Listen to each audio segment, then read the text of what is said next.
Hi friends, welcome to Sowji blogs. అందరూ క్షేమమే కదా?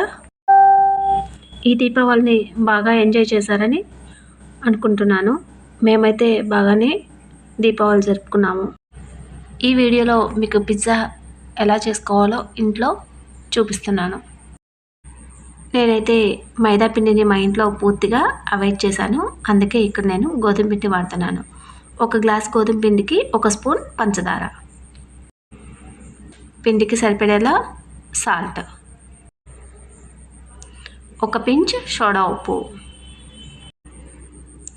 1 హాఫ్ స్పూన్ బేకింగ్ పౌడర్. మనం కేక్స్లో వాటికి యూస్ చేస్తాం కదా. ఈ పిండంతా మనం వేసిన పౌడర్స్ బాగా కలిసేలా మిక్స్ చేసుకోవాలి. నేనైతే ఇక్కడ ఎలాంటి ఈస్ట్ లాంటి బ్యాక్టీరియా వాడట్లేదు. సో అందుకని పెరుగులో మంచి ఈస్ట్ బ్యాక్టీరియా ఉంటుంది. అందుకని పెరుగును వాడుతున్నాను.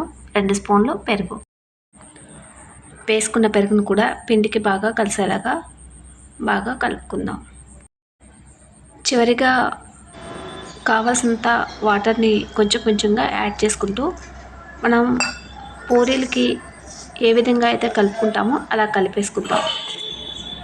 ముద్దగా కలుపుకున్న గోధుమ పిండికి 4 స్పూన్ల నెయ్యిని యాడ్ చేసుకుందాం. నేనైతే మా బాబు కోసం ఇలా నెయ్యిని వాడుతున్నాను. నెయ్యి అవైలబుల్ లేని వారు ఆయిల్ అయినా యూస్ చేసుకోవచ్చు. ఈ నెయ్యి అంతా పిండికి బాగా పట్టేలాగా మనం 1 అవర్ రెస్ట్ ఇస్తాం కదా. ఆ రెస్ట్ టైంలో పిండి పైన డ్రై అవ్వకుండా ఉండటం కోసం ఇలా నేను నెయ్యిని అప్లై చేశాను. పిజ్జా షీట్ కరెక్ట్గా రెడీ అయిందా లేదా అని ఎలా చెక్ చేయాలి అంటే, ఇలా తయారు చేసిన దాని మీద ఇలా మనం ఏలితో ప్రెస్ చేస్తే లోపలికి సాఫ్ట్గా దిగుతుందండి. అలా ప్రిపేర్ చేసుకున్న పిండిని ఇలా ఒక ప్లేట్ పోర్లించి కదలకుండా 1 అవర్ పక్కన పెట్టుకోవాలి. ఫైనల్గా మనం 1 అవర్ పక్కన పెట్టుకున్న పిండిని తీసుకొని నేను ఇక్కడ చూపిస్తున్న విధంగా చేత్తో అలా మోపుతూ మరొకసారి కలుపుకోండి. ఇలా చేయడం వలన మనకి పిజ్జా ఫ్లఫీగా వస్తుంది.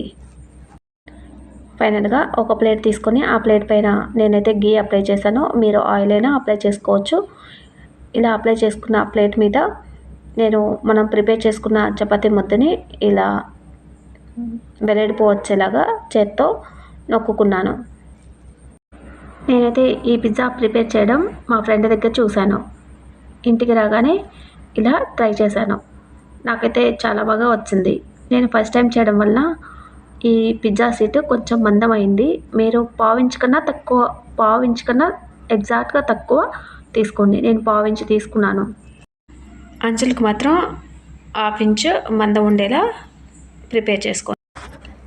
ఇక్కడ నేను వీడియోలో చూపిస్తున్న విధంగా అంచులకి కొంచెం లోపల ఏళ్ళతో ఇలా ప్రెస్ చేసుకోవాలి. ఇలా ఎందుకు ప్రెస్ చేస్తున్నామంటే పిజ్జా సాస్ కానీ చీజ్ కానీ బయటికి వెళ్ళిపోకుండా ఉండడం కోసం ఇలా చేయడం మంచిది. ఇప్పుడు ఒక ఫోర్క్ స్పూన్ తీసుకొని ఇలా ఘాట్లు అయితే పెట్టుకుందాం. ఎందుకంటే పిజ్జా పైకి పొంగకుండా ఉండడం కోసం. పైకి పొంగిందంటే చీజ్ అంతా బయటకు వచ్చేస్తుంది. నేనైతే ఇక్కడ మర్చిపోయి ఇలా ఈ ప్లేట్ మీద చేశాను. మీరు అవెన్లో ఏ ప్లేట్ అయితే పెట్టుకోవాలనుకుంటారో ఆ ప్లేట్ మీద ఇలా ప్రిపేర్ చేసుకోండి. ఫైనల్గా ఈ షీట్ మీద ఇక్కడ నేను చూపిస్తున్న పిజ్జా సాస్ని ఇలా షీట్ మొత్తం స్ప్రెడ్ చేసుకోవాలి. నేనైతే పిజ్జా ఫస్ట్ టైం చేస్తున్నాను కదా, ఎక్కువ సాస్ రాస్తే ఎక్కడ టేస్ట్ పోతుందో అని నేను తక్కువ మోతాదులో తీసుకున్నాను. ఇంకా కొంచెం సాస్ ఎక్కువ అప్లై చేస్తే మరింత టేస్ట్ వస్తుంది. సాస్ అప్లై చేసిన తర్వాత పన్నీర్ని తురుముకొని ఇలా పైన వేసుకోవాలి. కొంచెం ఎక్కువే వేసుకోండి. చీజీగా చాలా బాగుంటుంది. నేనైతే కొంచెం తగ్గించే వేసాను. ఫైనల్గా డెకరేషన్ చేసుకుందాం. ఇక్కడ ఏంటంటే ఇది వెజ్ పిజ్జా కదా, మా బాబుకి ఏ వెజిటబుల్స్ అయితే ఇష్టమో నేను ఆ వెజిటబుల్స్ తీసుకున్నాను. ఆ పైన మీ ఇష్టం, మీరు ఎలా అయినా డెకరేట్ చేసుకోవచ్చు. క్యారెట్స్, టమాటో, క్యాప్సికమ్, ఆనియన్స్ నేను తీసుకున్నాను. ఇక్కడ మీరు only capsicum red, yellow, green అలా దొరుకుతాయి కదా, అలా అయినా ట్రై చేయండి. క్యాప్సికమ్ అండ్ ఆనియన్స్ ట్రై చేసినా బాగానే ఉంటుంది. మా బాబు టేస్ట్ ప్రకారం నేనైతే ప్రిపేర్ చేశాను. మనం పిజ్జా తెప్పించాలంటే ఆర్డర్ పెట్టుకొని తెప్పించుకోవాలి. పైగా కాస్ట్ కూడా ఎక్కువగా ఉంటుంది. కానీ ఇలా ఇంట్లో ప్రిపేర్ చేయడం వల్ల ఇంట్లో చేసి పెట్టామన్న సాటిస్ఫాక్షన్ ఉంటుంది. అలాగే ఆరోగ్యం కూడా ఉంటుంది. నాకైతే పిజ్జా చేయడం ఇంత సింపుల్గా అనిపించిందండి. ఫైనల్గా వెజిటబుల్ పీసెస్తో గార్నిషింగ్ చేసుకున్న తర్వాత మరొకసారి చీజ్ని ఇలా వేసుకుందాం. ఈ ట్యాపింగ్లో చీజ్ని ఎంత ఎక్కువ వేసుకుంటే అంత టేస్టీగా ఉంటుంది. నేనైతే ఫస్ట్ టైం కదా అని కొంచెం తక్కువే వేసాను. తర్వాత అనిపించింది ఇంకా కొంచెం వేసినా బాగుండేది అని.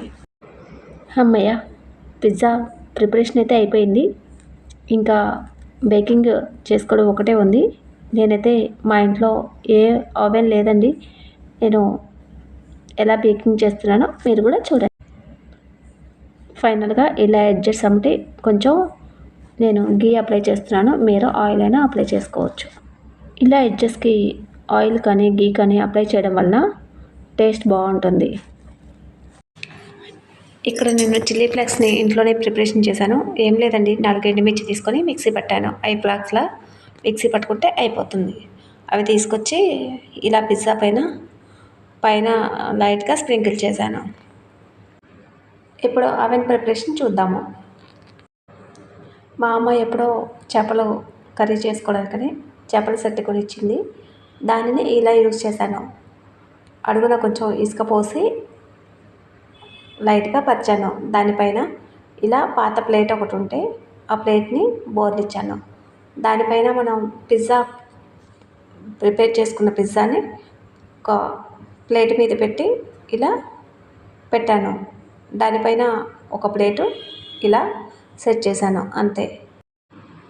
ఫైనల్గా పిజ్జా అయితే ఇలా వచ్చిందండి. మా బాబు చూశారు కదా ఎలా ఆత్రంగా ఉన్నాడో తినడానికి.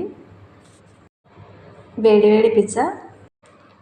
జనరల్గా అయితే పిజ్జా కట్టర్ వేరే ఉంటుంది, కానీ మా ఇంట్లో లేకపోవడం వల్ల ఇలా నైఫ్తో కట్ చేసాము.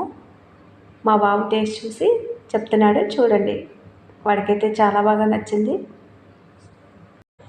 Thank you so much all. Stay home, take care. అందరికీ ధన్యవాదాలు.